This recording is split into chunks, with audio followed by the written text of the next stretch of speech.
My son's wife and my son thought I was quiet, unremarkable, the woman who folded the laundry, set the table, and knew when to leave the room without being asked. They never questioned who I was before I became someone's mother, someone's wife, someone's shadow. They liked that I was convenient, forgettable, especially my sister-in-law. She liked it best when I stayed in the kitchen or in the background of her photos, blending into the corners like wallpaper from another era. The day she laughed at me in front of her friends, calling me uneducated as if it was a joke, I didn't argue. I didn't flinch. I just smiled and walked away. But something inside shifted, something ancient and steady. I went to my room, opened an old box I hadn't touched in years, and pulled out the truth. Because sometimes the loudest thing a woman can do is remind you of what she used to be before she let the world squeeze her into silence. If this story resonated with your soul, click subscribe and let me know in the comments which city or country you're listening from. I'm truly curious to know where you're tuning in from. I had lived in that house for almost 5 years. It was supposed to be temporary, a short stay after I sold my old home, just until I figured out what to do next. But life has a way of folding itself into corners, of settling into patterns you never meant to repeat. My son insisted at first. He said it made no sense for me to live alone when they had space, and maybe at that time it truly felt like a generous offer, like family. In the beginning, I helped with everything. I cooked breakfast before they woke up. I folded laundry quietly and placed it in neat piles outside their bedroom. I picked up the groceries. I made myself invisible in the way only older women seem to learn with time. Present, useful, but never loud enough to disturb the rhythm of younger people's lives. But as the months slipped into years, that invisibility stopped being a choice. It became expected. I would sit at the kitchen table in the mornings reading an old paperback novel while they scrolled through phones and exchanged plans I was never part of. There was a time when my son used to ask for advice. Now he barely looked up from his screen. And she, my daughter-in-law, well, she treated me like part of the furniture. Politely, distantly, occasionally with a forced smile. The kind people use with strangers they don't really trust. She called me Mom sometimes, only when guests were around. Otherwise, it was just her. Not in a mean-spirited way, but cold. As if acknowledging my presence was an inconvenience, I told myself not to take it personally. After all, it was their home now, too. They had careers to grow, dinners to host, friendships to nurture. I was just a placeholder from another time, a relic who didn't understand the language of their ambition or their jokes, or the way they measured self-worth by LinkedIn titles and brunch reservations. I tried not to mind. I made sure dinner was always ready by the time they came home. I made pot roast, lasagna, slow-cooked stews that filled the whole house with warmth. Sometimes I heard her sigh before she even reached the kitchen, complaining under her breath about heavy food and how she was trying to cut carbs. I offered to make something else. She said it was fine. She always said it was fine, but her face told me otherwise. She rearranged things in the fridge after I organized them. She replaced my dish soap with eco-friendly brands that made my hands crack. She started labeling the spice jars, not because I forgot them, but because she didn't like the way I placed them. Little things, really, but they added up like paper cuts. Small, silent dismissals that reminded me of where I stood. Even my space in the house felt conditional. My bedroom, once the guest room, had become my only refuge. I started spending more time there, reading, knitting, watching old court dramas on a tablet with headphones on so I wouldn't disturb the flow of the open-plan living room. My books remained on one shelf, my sweaters in one drawer. Everything else belonged to them. I didn't mind not being seen. I had known that feeling before. As a young woman in a male-dominated law firm where my opinions were valued only when a man repeated them. As a mother whose sacrifices were understood but never spoken of. Being unseen was nothing new. But in your own son's house, it pinches in a different place. She began hosting friends more often. Brunches, wine nights, book clubs. I helped prepare quietly before retreating to my room. Sometimes they didn't even knock. They used the good plates, the tablecloths I brought with me from my old house. Once I overheard her telling a guest she'd picked them up from a vintage store in Brooklyn. I said nothing. What would be the point? I stayed out of photos. I stayed out of conversations. I stayed out of their way. Still, I tried to show gratitude. I bought flowers for the dining table. I sewed new curtains for the kitchen when the old ones began to fade. I clipped coupons. I baked muffins for her coworkers. And I told myself over and over again that I was lucky to be around family, that it was better than being alone, that this distance between us was just modern life, not malice. But deep down, I felt it growing. That quiet ache of displacement, the slow erosion of identity, until all that was left was a shadow in the corner of someone else's life. They never asked me what I had done before retirement, never wondered why I spoke carefully, why I observed so much. I wasn't a mystery to them. I was a non-story, a footnote. Sometimes I looked at my reflection and didn't recognize the woman staring back. I looked older in their mirrors, like someone who had overstayed her welcome. I kept telling myself to be grateful. I kept telling myself it was just temporary. I kept telling myself I still had a place here, until one day I stopped believing it. The day of the party had arrived quietly, though I had known about it for over a week. She mentioned it offhandedly during one of her morning calls, telling someone it was just a casual girls' thing, nothing big, but I knew what that meant. Nothing in this house was ever truly casual, not the clothes she wore, not the food she served, not the way she spoke. It was all curated, designed, polished. Even her offhandedness was intentional. I had offered to help. I always did. She barely looked at me when she thanked me, but she didn't refuse.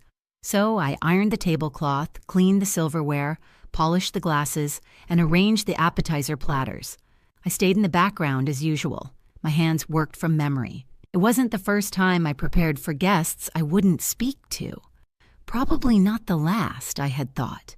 She didn't ask me to leave. She didn't have to. I understood my role. Help set up, then disappear. That's what I had been doing for years. The only difference now was how natural it had all become.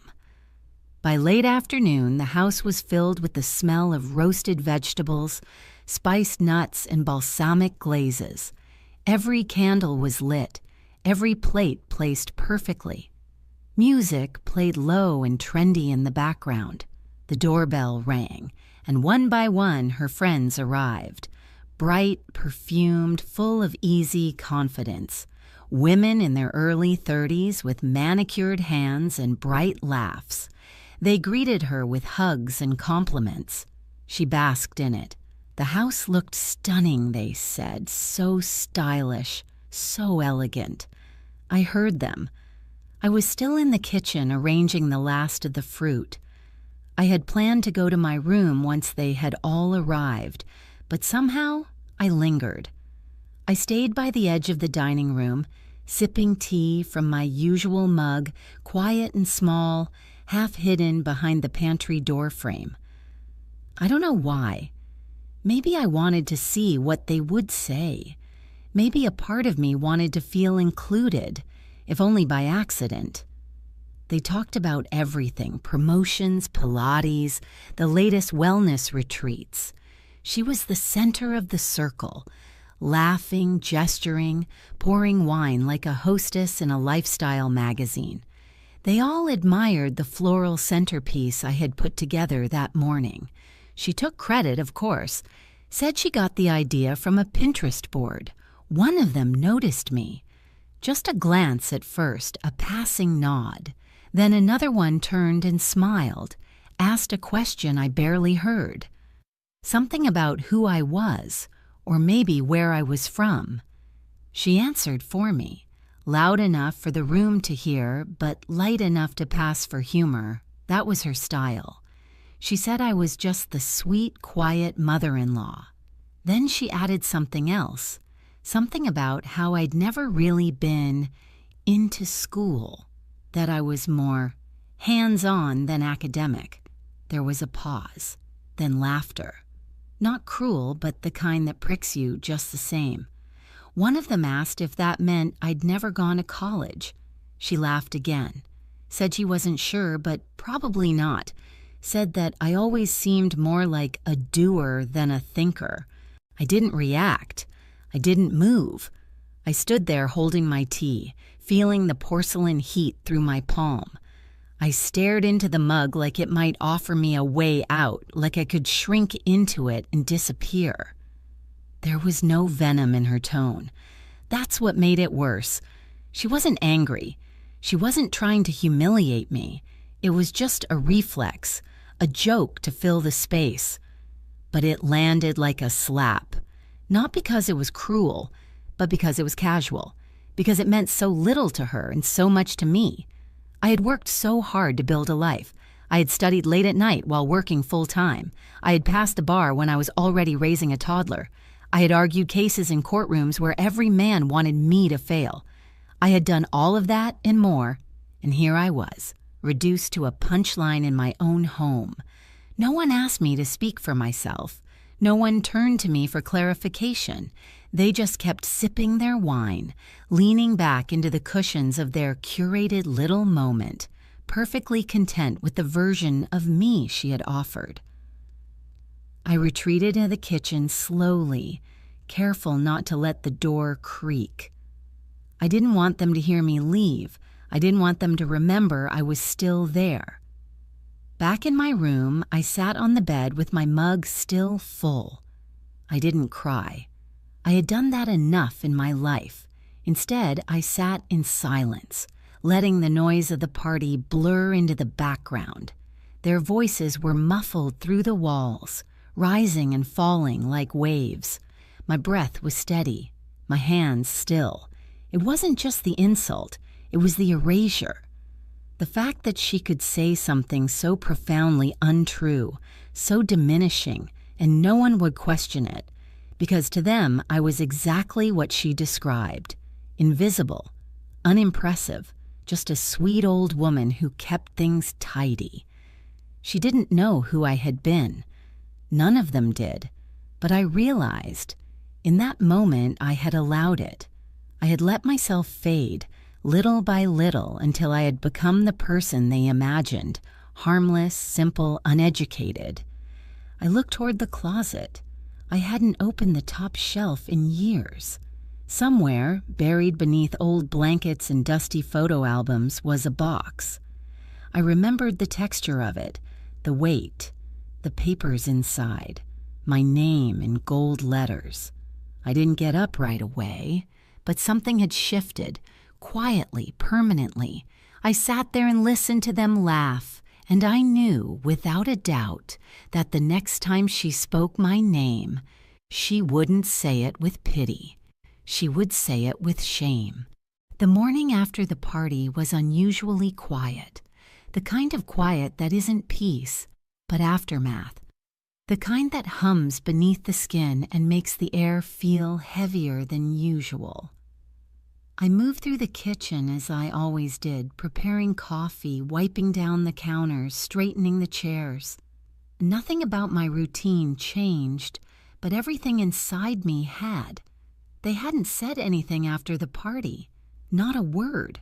She hadn't come to thank me for setting the table or ask if I needed help cleaning up. My son hadn't mentioned anything either.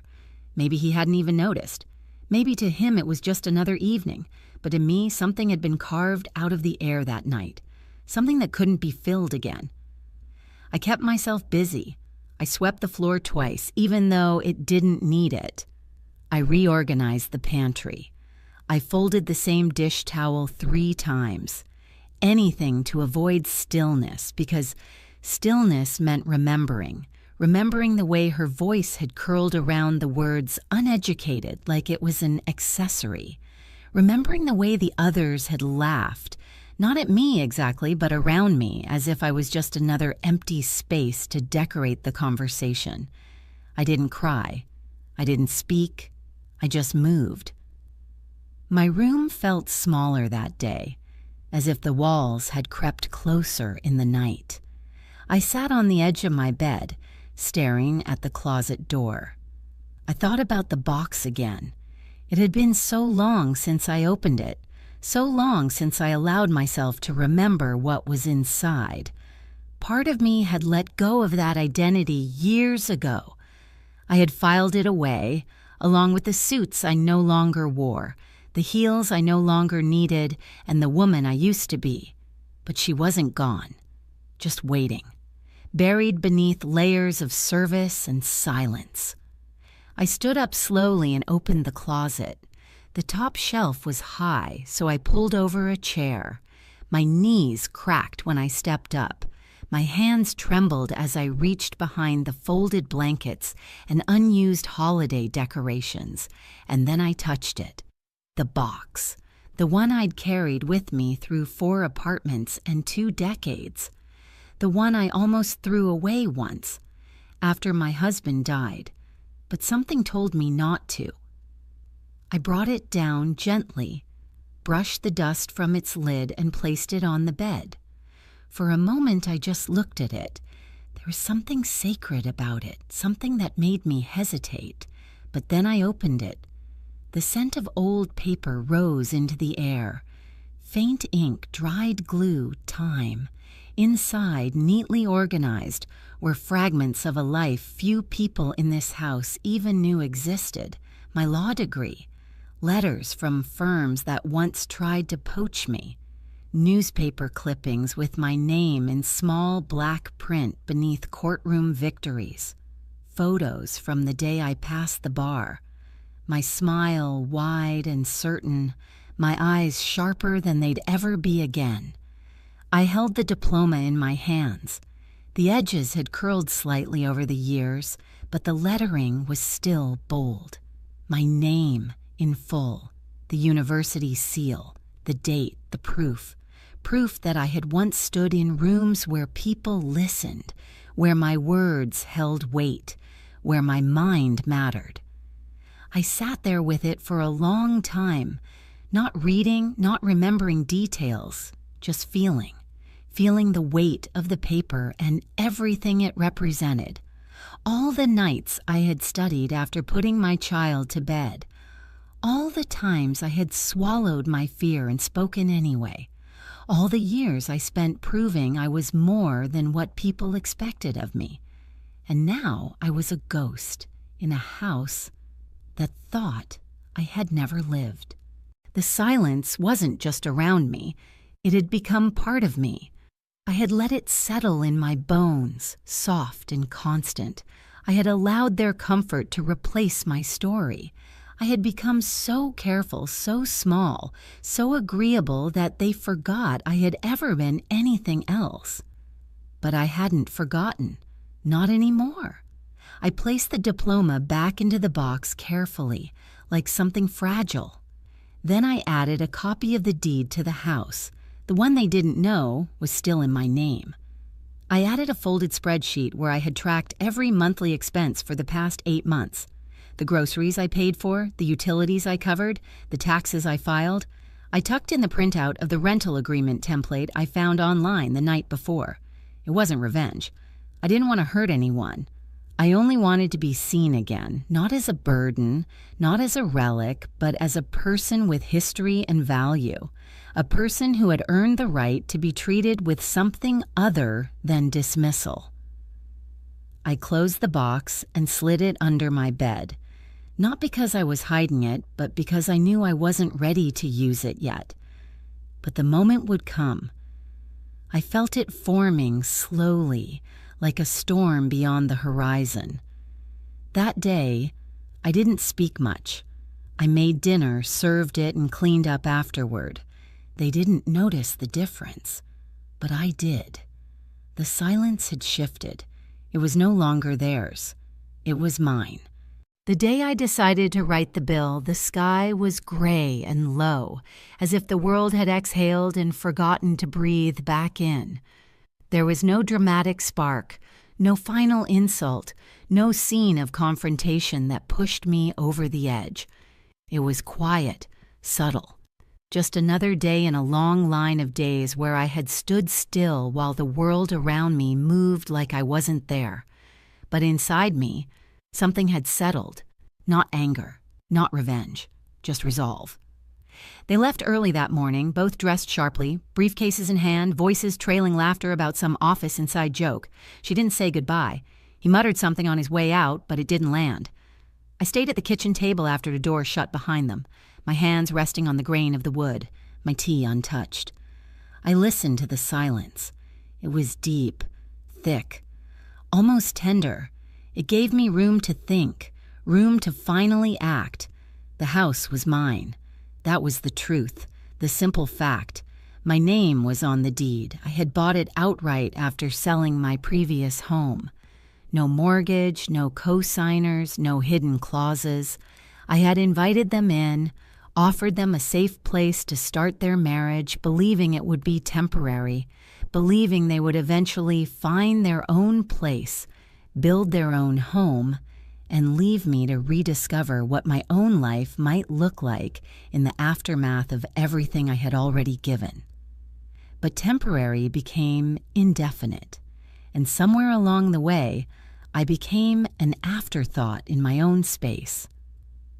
I pulled out my files from the small lockbox I kept in the hallway closet. Inside were neatly organized folders. Property documents, insurance, medical records, old tax returns. I took out the deed and laid it on the kitchen table, smoothing the edges with the flat of my palm. My name looked strange to me now, printed so boldly, like it belonged to someone I used to know. Then I opened a new file on my laptop, a blank document. The cursor blinked patiently, waiting. I titled it simply, Rental Agreement. I didn't know exactly what I was doing, but I knew what I wanted it to feel like. Not petty, not spiteful, just fair, logical, professional.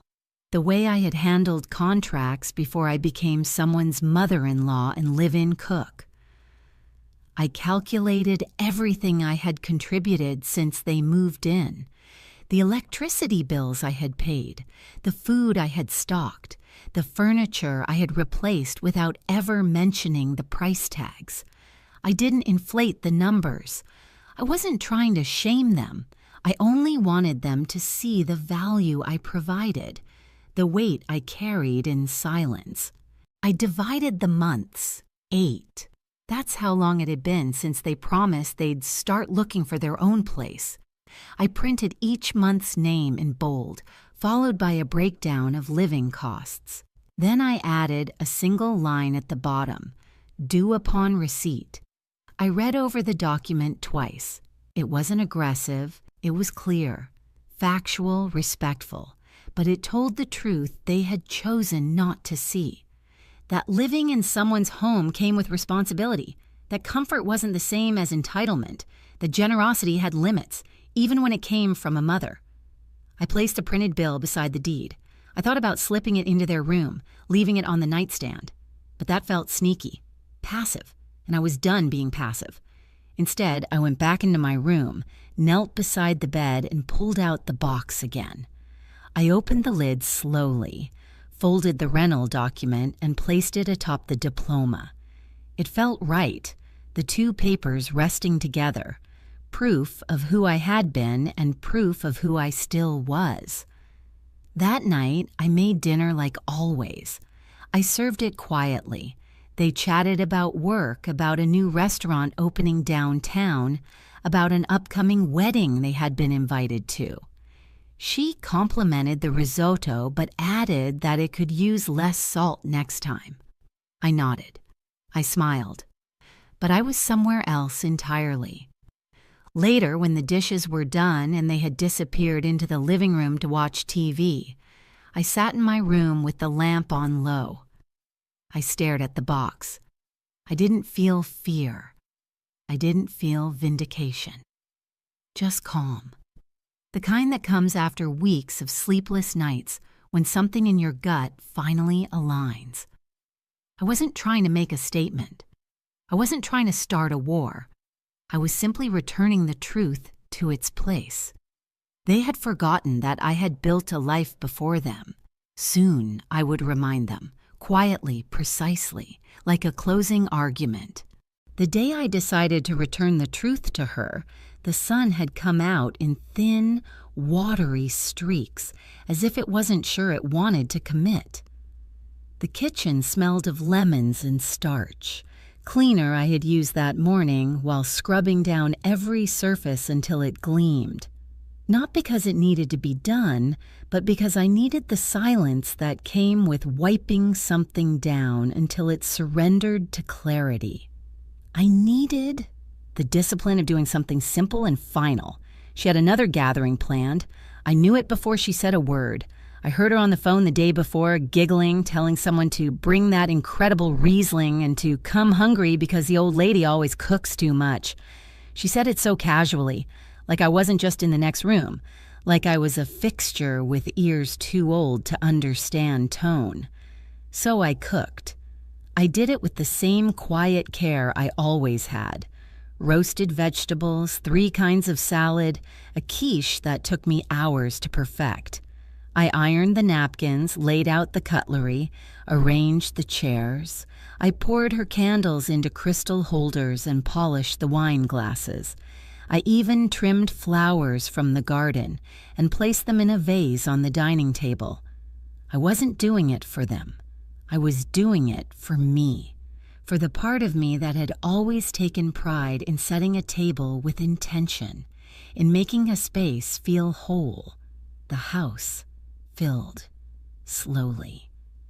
First came her 2 closest friends, the ones who always wore leather boots in the summer and smelled like designer perfume.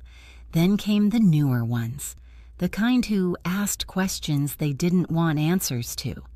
They moved around the house with their laughter like wind through thin curtains, light, restless, meaningless. I stayed in the background, just like always.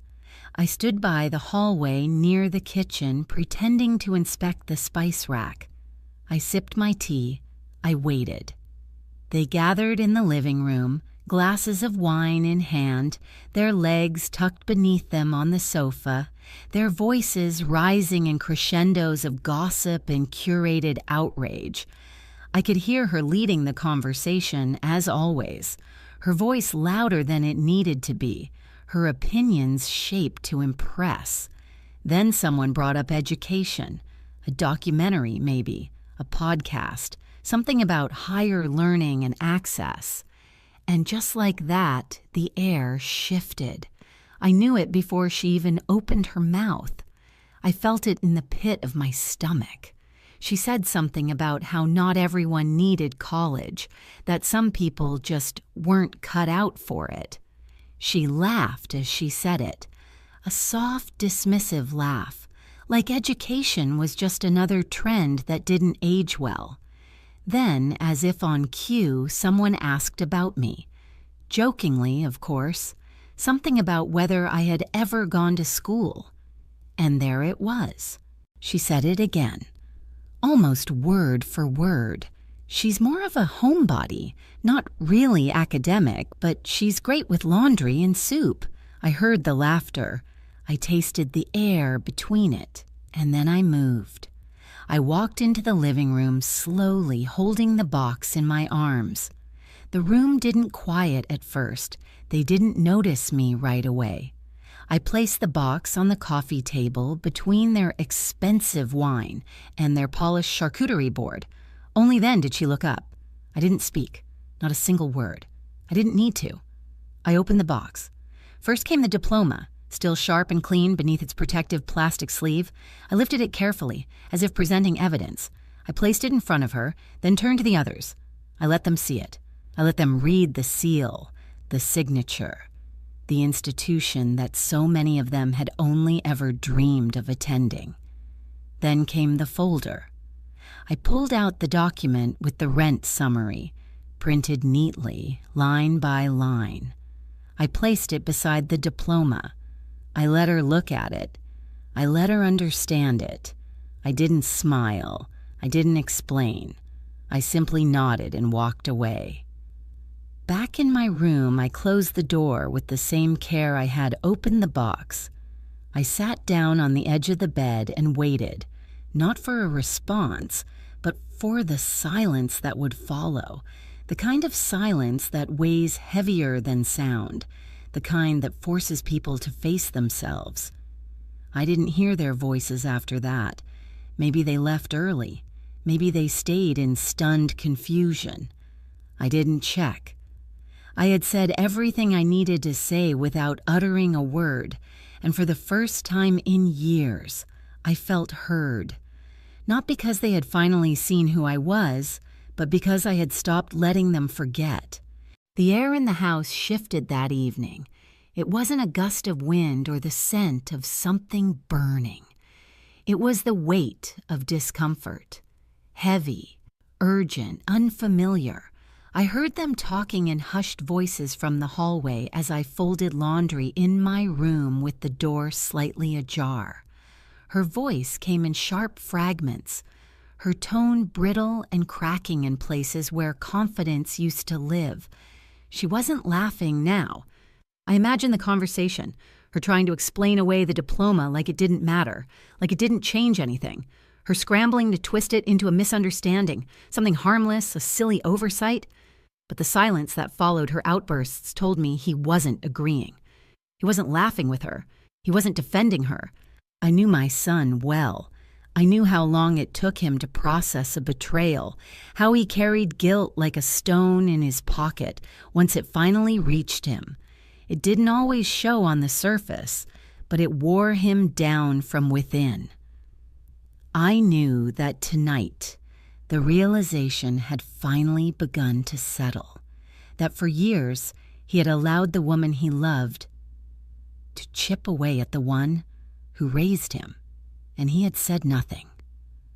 I heard the clinking of glasses being put away with more force than necessary. A drawer slammed. Footsteps crossed the hardwood floor without direction, like pacing wolves trapped in too small a space. She was unraveling. Her perfectly curated world, the one she'd built on appearances and assumptions, was starting to show cracks. And I wasn't the one who had done it. I had simply removed the veil. I kept folding shirts and towels with slow, deliberate movements. Each crease lined up with a thought, each fold a memory. I didn't need to hear the full argument to know its shape. It had been building for a long time. Not just about me, about control, about respect, about the stories we tell ourselves to justify our behavior. At some point, the door to their room closed with a solid, definitive thud. Not slammed, but pressed shut with force. After that, the house fell into a strange stillness. Not the silence of peace, but the stillness of restraint. A tension waiting to break. The next morning, she didn't come into the kitchen. He did. His eyes were tired, rimmed red at the corners. He moved slower than usual, more carefully, as if unsure of what to say, how to stand, how to even exist in the space between us. I poured coffee without speaking and placed it on the table. He nodded in thanks, a quiet, broken gesture. I saw him glance toward the counter where the box still sat. I hadn't moved it. I wanted it to remain in their sight, like a mirror they couldn't avoid. He didn't ask about it. He didn't need to. Later that day, I noticed changes, small but telling. The music she usually played while cooking was off. The scented candles she liked to burn were untouched. The TV stayed silent for hours. The rhythm of the house had fractured. She moved through it like a ghost, avoiding eye contact, leaving the room when I entered, pretending to look busy with tasks that didn't exist. He started staying later at work, or maybe he was just staying away. When he came home, there was no more laughter in their bedroom, no clinking of wine glasses, no whispered conversation spilling through the walls, only the occasional heavy sigh, the kind you exhale when you realize something is lost and you're not sure how to get it back. She tried to reclaim control once, left a stack of real estate brochures on the coffee table, as if to suggest they were finally looking for their own place. But I knew it was a performance, a distraction, a way to regain narrative. I didn't touch the brochures. I didn't ask. I simply continued setting the table for 3, then 2, depending on who appeared. One evening, she brought me a plate of cookies, store-bought, still in the packaging.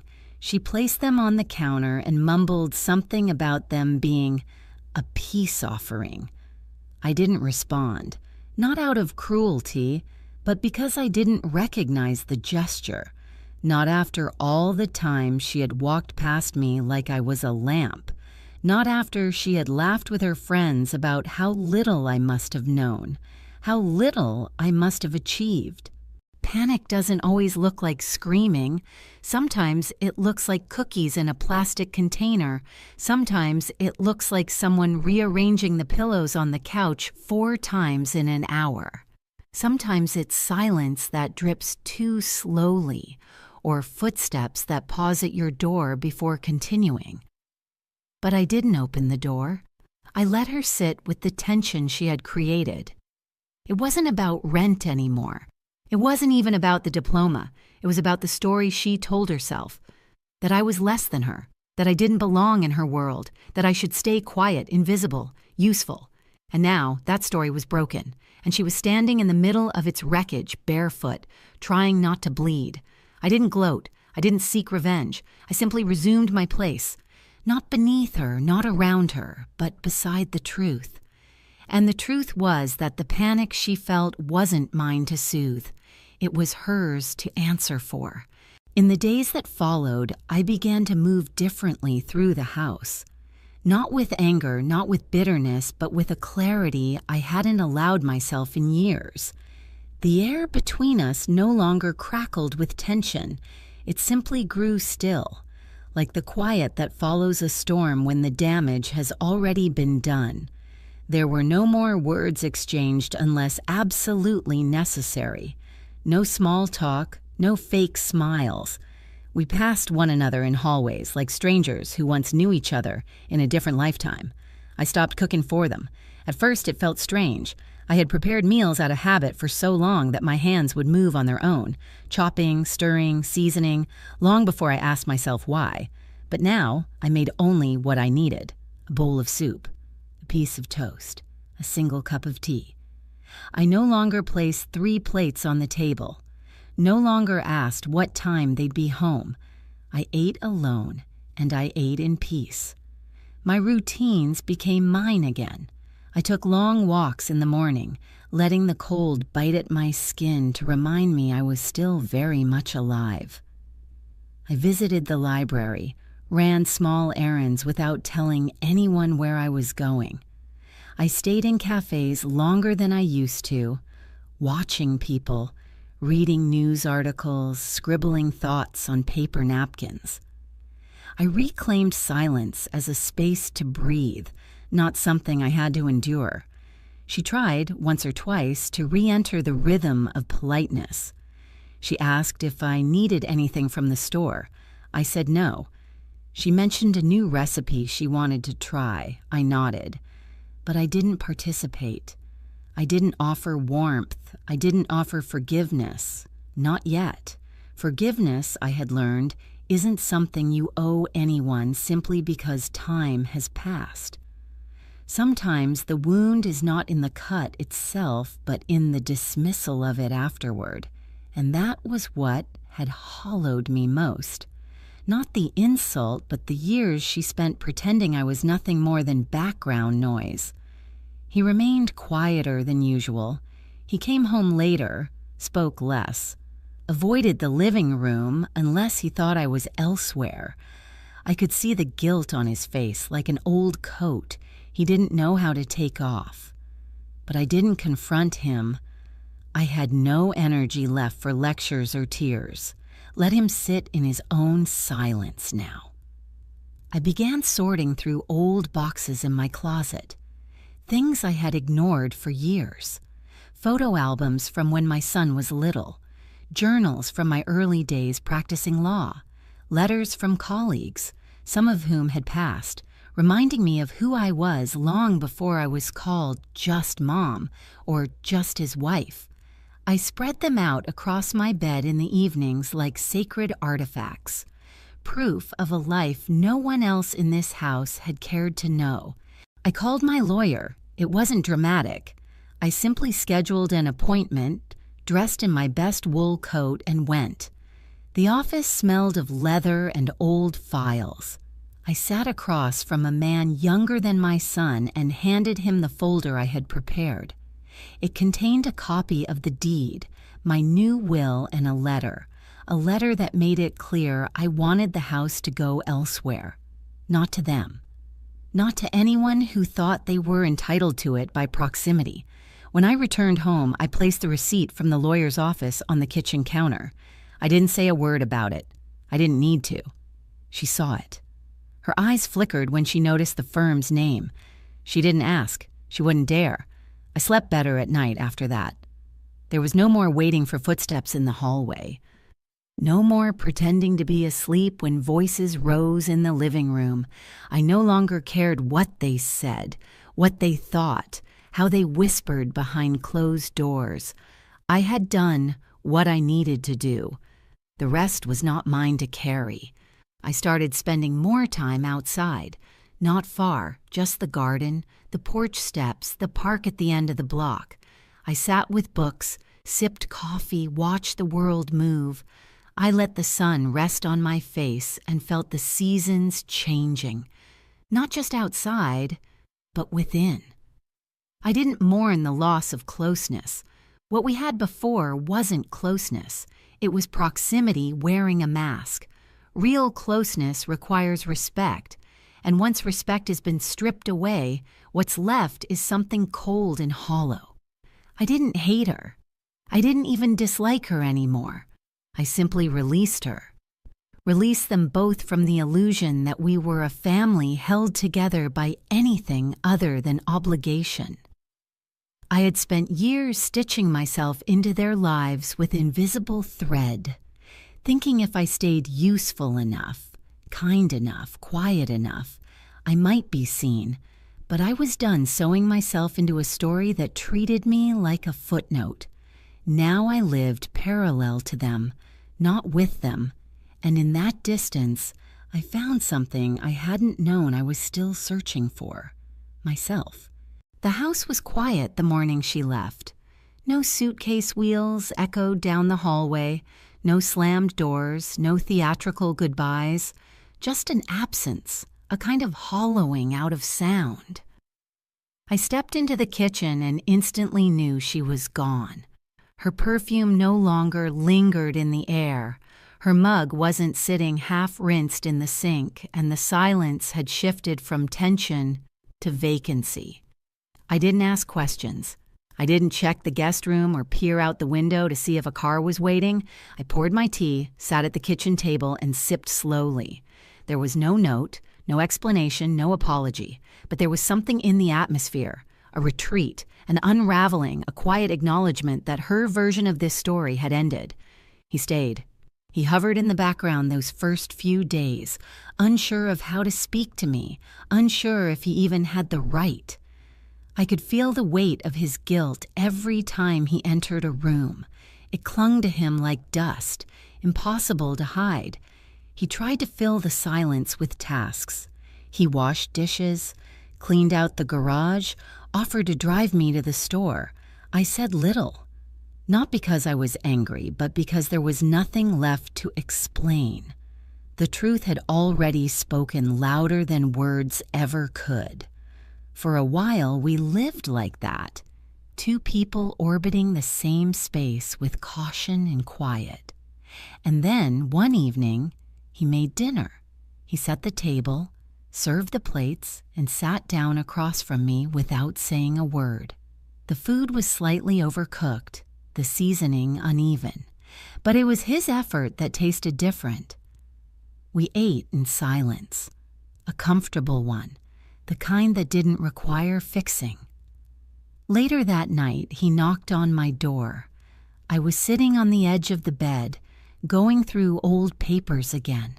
Court transcripts, letters from former clients, yellowed with time but still sharp with memory. He didn't come in. He just stood there, waiting. I looked up. He held something in his hands, a photo, one I hadn't seen in years. It was from the day I passed the bar exam. I stood in front of the courthouse, arms raised, my smile wide and uncontained. He had been just a boy then, clinging to my coat, too young to understand what the moment meant, but proud of me all the same. I remembered the way he had shouted, "My mom's a lawyer," to anyone who would listen. He handed the photo to me without speaking, then turned and walked away. I stared at it long after he was gone. The next day, I made a decision. Not out of bitterness, but out of completion. I visited the lawyer again and amended the letter attached to my will. The house would still go to the organization I had chosen, but I added a clause. My son could stay in it until he no longer needed to. Not as an heir, but as a guest, a tenant of memory, not entitlement. It was a final kindness, one that didn't erase the past, but honored the part of him that had tried, however late, to see me clearly. I began packing soon after. Not everything, just the essentials. I'd found a small apartment near the lake, a quiet place with soft light and wide windows where I could read, walk, and breathe without explanation. The rent would be modest, the view generous, and the silence mine alone. I left behind most of the furniture, the plates, the decor, but I took the box, the one with the diploma, the letters, the rent receipts, and the photo. My life, in fragments, held together not by history, but by choice. On the morning I left, I walked through each room slowly. Not to say goodbye, but to make peace with the space I had filled for so long. I stood in the kitchen where I had once been invisible. I touched the edge of the dining table that had never truly been mine. I opened the window in the guest room and let the air move through one last time. I left no note, no announcement. I simply closed the door and walked away. Freedom didn't feel like fireworks or thunder. It felt like air, like the absence of waiting, like the return of something I had once given up to survive. Now, in this new place, I drink my tea on the balcony in the mornings and write letters to no one. I read books I never finished, plant herbs I may forget to water, and listen to the wind with the patience of someone who has nothing to prove. Sometimes I think of them, not with anger, just a distant ache, like touching a bruise that's almost healed. They thought they knew me, but they never asked, and now they never will.